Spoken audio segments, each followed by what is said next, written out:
안녕하십니까. 파생상품 딜링룸 김윤성입니다. 오늘은 IB의 업무 분담에 대해서 말씀드리겠습니다. 저번 시간에 IB 부서가 프론트와 백, 그리고 그 프론트 안에 IBD, 에코리, 픽스드 인컴 뭐 이런 게 있다고 말씀드렸는데, 제가 오늘 말씀드리고 싶은 거는 이 부서들 간의 업무 분담을 할 때 서로 간에 남의 부서에 관련된 비즈니스를 이렇게 섞어서 하면 안 된다, 그런 말씀입니다. 제가 인베스트먼트 뱅크에 들어가서 이렇게 보니까 국내에 있는 그 커머셜 은행들하고의 큰 차이점 중에 하나는, 국내 대형 은행들, 예를 들어서 신한은행, 국민은행 이런 데 들어가신 분들의 대부분 커리어 패스를 보면 모두 다 같습니다. 전부 다 제너럴리스트로 가는 겁니다. 그러니까 이 부서도 갔다, 저 부서도 갔다, 지점도 갔다, 본점도 갔다. 그래서 모든 사람들이 다 지점장이 되고 모든 사람들이 다 행장이 되고자 하는 그런 그 프로세스입니다. 그리고 실제로 안에 부서의 일도 조금 더 역할 분담이 좀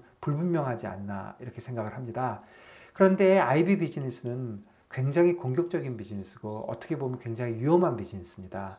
그래서 IB 비즈니스를 할 때는 각자의 업무를 분명히 나누고 그 역할 분담이 분명히 돼 있어야 됩니다. 이런 면에서는 크게 두 가지 그 의미에서 봐야 되는데요. 하나는 그 프론트와 백, 또 하나는 세일즈와 트레이더입니다. 그 사람들의 업무 분담은 어떻게 돼야 되는지 한번 살펴보겠습니다. 먼저 프론트와 백을 보면, 프론트와 백은 말씀드린 대로 레비뉴를 창출하는 부서와 그 부서를 서포트하고 컨트롤하는 부서입니다. 상사와 부하의 관계가 아닙니다. 업무 성격이 크게 다릅니다. 그리고 두 부서 다 모두 중요합니다. 그리고 부서의 선택은 개인의 목표와 선택에 관련된 것입니다. 그러므로 이 프론트와 백이 섞여서 왔다 갔다 하고 한 사람이 두 가지를 한꺼번에 하고 하면 안 되는 겁니다.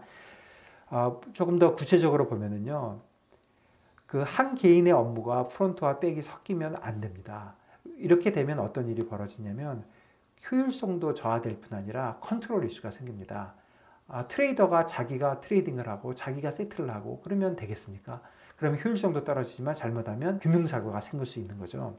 그래서 가끔 금융회사 중에 나쁜 예들이 많이 있습니다. 특히 그 중간 관리자쯤 가면 여러 가지 나쁜 예가 있는데요. 예를 들어서 지점의 지점장이라든가 이런 분들이, 지점의 지점장이 백오피스 분인데 그분들이 자꾸 비즈니스에 관여를 한다든가, 아니면 중간층에 계시는 프론트 오피스 분들이 자기가 직급이 높다고 그래서 백오피스에 자꾸 관여를 한다든가, 그런 일들이 많이 벌어지고 있습니다. 이렇게 되면 안 되고요.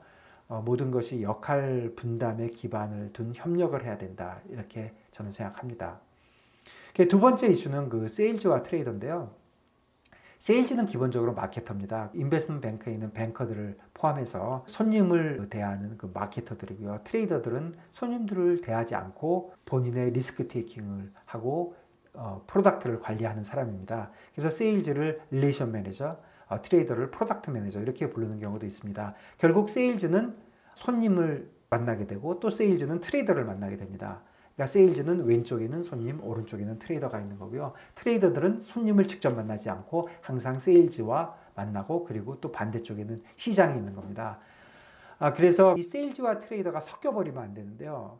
그 이유는, 예를 들면은 세일즈가 마켓 리스크를 진다고 생각을 해보시면요. 어떤 세일즈가 이렇게 생각할 수 있습니다. 이거는 우리 트레이더들이 맨날 나한테 속여서 돈을 띄어먹는 거지. 이거는 당연히 그냥 항상 오르는 거니까 내가 좀 가지고 있다가 한꺼번에 넘겨야 되겠다, 이렇게 생각하게 됩니다. 그러면 회사 전체로 보면 리스크 관리도 안 되고, 세일즈는 손님을 알고 손님한테 서비스를 제공하는 데 특화되어 있는 분들인데, 그분들이 그 마켓을 보고 또 리스크까지 테이킹을 하게 된다면 전체적으로 보면 좋을 게 없는 거죠. 그래서 세일즈가 이 트레이더 업무를 하면 안 되는 겁니다. 거꾸로 또 트레이더가 세일즈의 업무를 관여하고 손님에 관련된 일을 하게 되면 또 그것도 안 되는 겁니다. 그래서 이거를 조금 더 이해하기 쉽게 생각을 해보면, 그 트레이더의 역할을 한번 보시면 더 확실하게 드러납니다. 트레이더의 역할은 크게 두 가지인데요. 리스크 테이킹을 하고 레비뉴를 창출하는 건데, 리스크 테이킹을 하는 거를 예를 들어 보면, 어떤 조직에 뭐 트레이딩 헤드가 있지 않겠습니까? 그럼 이 트레이딩 헤드의 업무는 여러 가지가 있지만 그 중에 가장 중요한 거는 그 회사 전체의 모든 마켓 리스크를 관리하고 책임지는 사람입니다. 거꾸로 얘기하면 트레이딩 헤드나 트레이딩 헤드가 역할을 나눠준 트레이더가 아닌 분들은 그 회사에 어떠한 마켓 리스크도 지면 안 되는 겁니다. 그런 식으로 관리가 돼야 되는 것이고요. 그 다음에 트레이더 입장에서 보면 돈을 벌어야 되는데 그 돈을 버는 방법을 보면 마켓 메이킹과 프롭 트레이딩으로 나눠볼 수 있습니다. 마켓 메이킹은 아까 얘기한 그 세일즈들이 어떤 프라이스를 원할 때 가장 마켓에서 경쟁력 있는 프라이스를 줘야 되는 그런 의무가 있는 거고요. 또 한 가지는 거기에 덧붙여서 시장의 움직임을 보고 내가 시장 움직임에 베팅을 해서 또 돈을 벌어야 되는 겁니다. 그래서 실제로 트레이더들이 하는 일들을 보면 마켓 메이킹과 프롭 트레이딩 이 두 가지 일을 같이 병행해 가면서 하는 것입니다. 물론 세일즈와 협력해서 회사 전체의 레비뉴 창출에 힘을 써야 되는 것이라고 할 수 있습니다. 자, 오늘 그 역할 분담에 관련된 얘기는 매우 중요한 것입니다.